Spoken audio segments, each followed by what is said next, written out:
Good morning. Today is February 21st, 2024, and it's our lesson number 21 on Tanya. And we discussed yesterday that why people make decisions in life that they regret later. Are there people that make all the beautiful, wonderful decisions, never regret? Who knows? But Tanya discussed 5 grades of human characteristics: full tzaddik, incomplete tzaddik, benoni, in-betweener, Russia, the bad person, and very bad Russia. And now we discussed yesterday, how do we make decisions? Yesterday, lesson number, was it 19 or 20? I think 20 maybe, yesterday. And we discussed that everything is predetermined according to God, according to the universe. God knows everything. And yet we have freedom of choice. And we discussed yesterday, how can it be? And we came to a conclusion that the reason it is the way it is, the world is because the world came to be, to have evolved over thousands of years. And I am different than my neighbor. I'm different than my parents. I'm different than my siblings. So everything is slightly different. We're not the victims of circumstances, but creatures of circumstances. And in order for us to know that, God gave us the Torah. And then Tanya is just a manual, the tool to help us understand the Torah better, to make ourselves a better person. And now Tanya says, we discussed yesterday, that the only couple that didn't have the confusion of choice between good and evil was Adam and Eve. Now you'll say yesterday, oh, they did have a choice. God told them, I planted a tree, a beautiful life for them He gave us in the paradise to them. And yet He planted the tree for some reason, and then says, don't eat from it. So you give me the tree, and then tell me, don't eat from it. Why don't plant the tree? Well, if He didn't do it, they will be like angels, never experience the sin, never experience anything bad. Now you're listening to that and thinking, whoa, that's not a bad thing, isn't it? Well, God didn't want to create us as angels. He wanted to create us as human beings, to have ability to sin and yet to overcome that.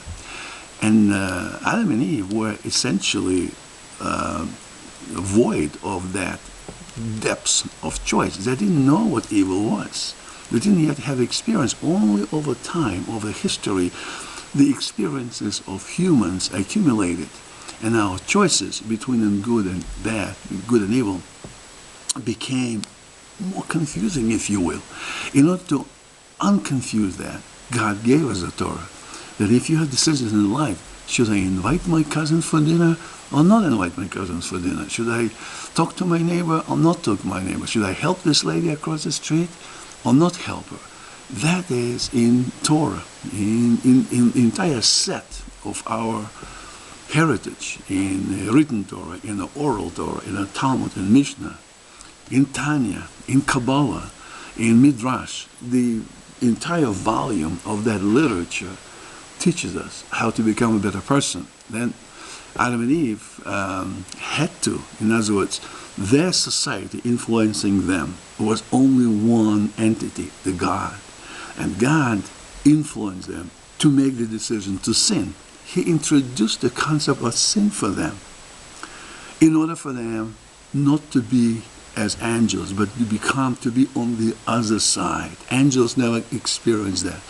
Angels don't know how it feels. We do know how it feels. We have a gift of knowing what's wrong, and then we have the tools to correct that.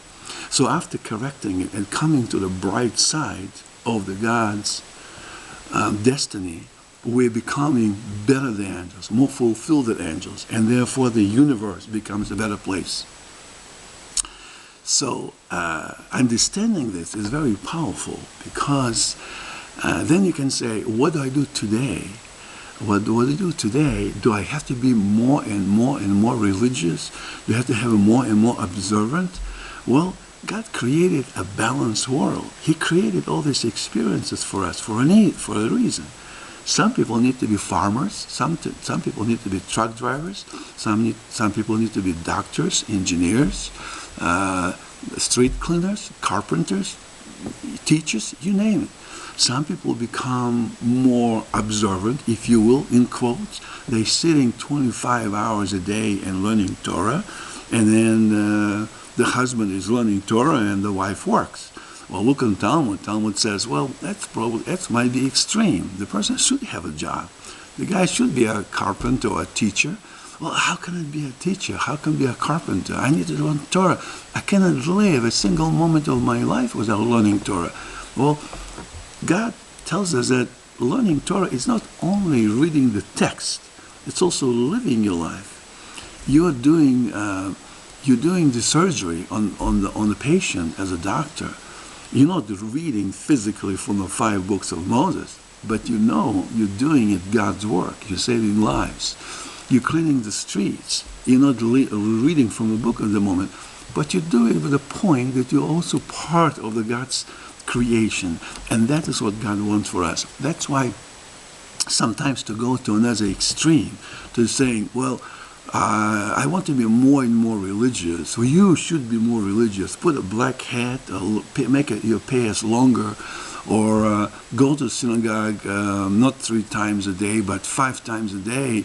And this may not be a cookie cutter for everybody. And God doesn't want us to feel that, well, my neighbor's such a good person, but he only goes to synagogue only 2 times a week or 2 times a month. I wish. It's not up to you to make the decision, to make the judgment on another person. Maybe a person should be going more often. Maybe he should not. Maybe he should be more kosher. I mean, God gave us kashrut. We have to go kosher. But within the kashrut, it's also different levels of that. God gave us a bracket within which you stay. Some people will be more to the stringency, and some less to the stringency. Is taking a newspaper from a mailbox on Saturday a violation of Shabbat? Well, most observant people said yes, it is. But certain things we do if it's such and such kashrut and such kashrut. Many times it's just minhag. You learn to live by this particular practice because you are from Poland and your parents and grandparents and a whole generation did this. And this guy grew up in Morocco or in Iraq or in Syria or in Poland or in Sweden. And they have slightly different minhag, or maybe significantly different minhag. It's just as good. So when people start split in many groups, because I'm not going to go into this shul because they have different siddur, and I'm not going to read them from the siddur, that's not necessarily a great thing. If you have 5 Jews living in this area, and 6 in that area, and 3 in that area, and 5 in another area, and they all have different minhagim and different synagogues, and have trouble getting a minyan, maybe they should unite and go to one, and instead of they having 27 people total in one shul. And yes, you can pray from your prayer book, and the guy next to you from a Sephardi prayer book, and the guy next to you from different prayer book. They're not that different. And then you can pause for a minute or 2 to go through your section that the guy next to you maybe doesn't go, but you create unity. And the Tanya teaches us that unity is what we need. I'm now called for the Kaddish. Now Shakrit is beginning, so we'll continue on the idea tomorrow. But we want to be balanced. God wants us to balance, not to put in seclude sects and portions, but try to unite, to grow together, not to be separate. That's what reconciliation between the freedom of choice and predetermination by God. He wants to create harmonious society as we have it. Some people are librarians of the Torah, and some people follow specific actions. An interaction between the two, between many groups, is what makes it God's world. See you tomorrow. Shavua tov.